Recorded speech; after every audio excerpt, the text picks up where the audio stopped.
পূর্বের নির্বাচনগুলোকে আইনগতভাবেই অবৈধ ঘোষণা যাতে করা হয়। ঠিক আছে, আজকে আমরা আওয়ামী লীগ নিষিদ্ধের আন্দোলনে জুলাই ঘোষণাপত্র বাস্তবায়নের একটি দাবি, যেখানে জুলাই গণহত্যার বিচার আন্দোলনের প্রতিনিধি ছিলাম, আমরাই ওনাকে আহ্বান করেছিলাম গণ অভ্যুত্থান পরবর্তীতে একটা নতুন বাংলাদেশ গঠনের জন্য। তো আজকের এই আলোচনায় আমরা প্রথমেই ডক্টর মোহাম্মদ ইউনূসের প্রতি সমর্থন জানিয়েছি এবং ওনাকে আমরা অনুরোধ করেছি, আহ্বান জানিয়েছি যে গণ অভ্যুত্থানের যেই প্রতিশ্রুতি রক্ষায় উনি দায়িত্ব গ্রহণ করেছিলেন সেই দায়িত্ব সম্পন্ন করেই যাতে উনি সিদ্ধান্ত নেন যে কোনো বিষয়ে।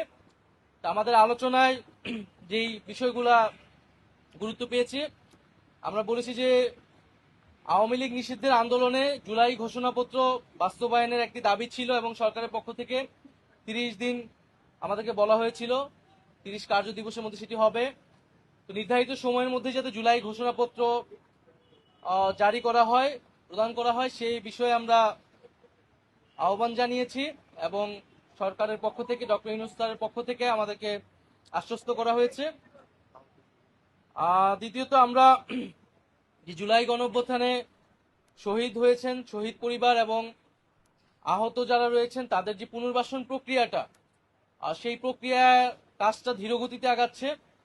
সঞ্চয়পত্র গণঅভ্যুত্থান অধিদপ্তর থেকে যে সঞ্চয়পত্র দেওয়ার কথা ছিল সেটি এখনো সকল শহীদ পরিবার পায়নি। মাসিক ভাতা দেওয়ার কথা ছিল, সেই ভাতা দেওয়াটি এখনো শুরু হয়নি। আমরা বলেছি যাতে দ্রুত সময়ের মধ্যেই প্রতিশ্রুতিকৃত সকল যে দাবি, আর্থিক সহায়তা সহ পুনর্বাসনে সেই বিষয়টি যাতে নিশ্চিত করা হয়। তৃতীয়ত, শেখ হাসিনার আমলে হওয়া জাতীয় এবং স্থানীয় পর্যায়ে সকল নির্বাচনকে আমরা আনুষ্ঠানিকভাবে অবৈধ ঘোষণা করতে বলেছি। কারণ সেই সময়টা শেখ হাসিনা একটা ফ্যাসিবাদী শাসন ব্যবস্থায় ইলেকশন করেছিল এবং মানুষের ভোটাধিকার হরণ করেছিল। রাতের ভোট হয়েছে, দামি নির্বাচনের ভোট, দামি প্রার্থীর ভোট হয়েছে।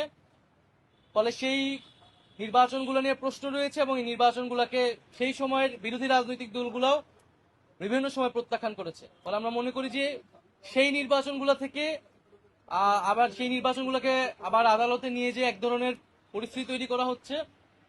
তো সেই বিশৃঙ্খলা এড়াতে সেই পূর্বের নির্বাচনগুলোকে আইনগতভাবেই অবৈধ ঘোষণা যাতে করা হয়। আমরা চতুর্থত বলেছি যে ইলেকশন কমিশনের উপর আস্থা রাখতে পারছি না রাজনৈতিক দল হিসেবে। সেই ইলেকশন কমিশন পুনর্গঠন করে যাতে স্থানীয় সরকার নির্বাচনের দ্রুত আয়োজন করা হয়। এর ফলে নাগরিক সেবা যে দুর্ভোগটি হচ্ছে, নাগরিক সেবা পাচ্ছে না জনগণ, সেটি নিশ্চিত করা সম্ভব হবে। আর সর্বশেষ আমরা বলেছি যে জুলাই গণহত্যার বিচার এবং যে সংস্কার প্রক্রিয়া চলমান এবং সংস্কারের যে জুলাই সনদ ঘোষণা হওয়ার কথা এবং যে আমরা নির্বাচনের কথা বলছি, গণপরিষদ এবং আইনসভা নির্বাচন, এই তিনটি সমন্বিত একটি পরিকল্পনা, সুনির্দিষ্ট পরিকল্পনা বা রোডম্যাপ যাতে একত্রে সরকার ঘোষণা করে এবং আমাদের যেই গণঅভ্যুত্থানের প্রতিশ্রুতি ছিল সংস্কার বিচার, সেটি এর মধ্য দিয়ে আসলে বাস্তবায়ন হওয়া সম্ভব। জুলাই মাসের মধ্যেই জুলাই সনদ আসবে এরকমটা আশ্বস্ত আমাদেরকে করা হয়েছে। আমরা বলেছি যে বিচারটাও কবে শেষ হবে, কোন প্রক্রিয়া আগাবে এবং নির্বাচন যেটা জানুয়ারি থেকে ডিসেম্বর থেকে জুনের মধ্যে হওয়ার কথা, সেটারও একটা সুনির্দিষ্ট পরিকল্পনা যাতে সরকারের পক্ষ থেকে ঘোষণা করে। মোটা দাগে এই 5টি বিষয়ে আমাদের আলোচনা হয়েছে।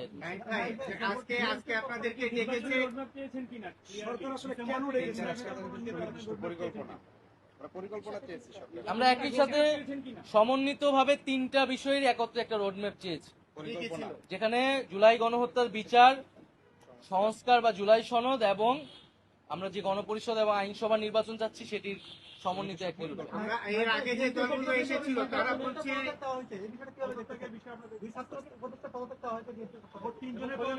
আমরা সুস্পষ্টভাবে বলেছি যে ছাত্র উপদেষ্টা যারা রয়েছেন তারা গণ অভ্যুত্থানের প্রতিনিধি আকারে সেই প্রেক্ষিতে সরকারে গিয়েছিলেন, সরকারকে বৈধতা দিয়েছেন। ফলে তাদের সাথে কোনো রাজনৈতিক দলের বা এনসিপির সম্পর্ক নাই, সেটা আমরা আজকে সকালের বক্তব্য আমাদের পরিষ্কার করেছি। বরং গণ অভ্যুত্থানের প্রতিনিধি আকারে তারা গিয়েছে, গণ অভ্যুত্থানের আকাঙ্ক্ষা বাস্তবায়নে কাজ করছে, আরো সকল উপদেষ্টারা একত্রে। সেখানে তাদেরকে হেয় করা, তাদেরকে অপমান করা, সে বিষয়ে আমরা নিন্দা জানিয়েছি। আমাদের সাথে তাদেরকে জড়িয়ে ট্যাগ দিয়ে তাদেরকে পদত্যাগ করতে বলাটা রাজনৈতিক উদ্দেশ্যমূলক বলে আমরা বলেছি। নাইক ভাই, আজকে আপনাদেরকে ডাকার কারণ হচ্ছে যে প্রধান উপদেষ্টার পদত্যাগ ইস্যুকে কেন্দ্র করে রাজনৈতিক দলগুলোকে আজকে ডেকেছে বা আপনারা এসেছেন। এই বিষয়ে আপনাদের অবস্থান কি? এছাড়া জাতীয় নির্বাচনের বিষয়ে অন্য দলগুলো বেশি আগ্রহী, সেটাতে আপনাদের অবস্থান কি? আমরা বলেছি যে উনি যাতে দায়িত্বে থাকেন, দায়িত্ব থেকে সকল দল নয় বরং জনগণ এবং যে গণ অভ্যুত্থানকারী ছাত্র জনতা তাদের আহ্বানেই তিনি দায়িত্বে এসেছেন এবং তাদের আকাঙ্ক্ষা বাস্তবায়নের জন্যই তিনি আসলে কমিটেড। কোন রাজনৈতিক দলের প্রতি উনি কমিটেড নয়।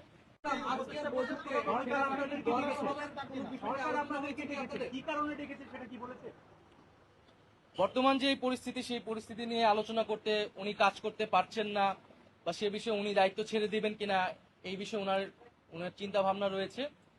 এটা তো অলরেডি মিডিয়া এবং সোশ্যাল মিডিয়ায় এসেছে, আসলে সেই প্রেক্ষিতেই আজকের এই বৈঠক।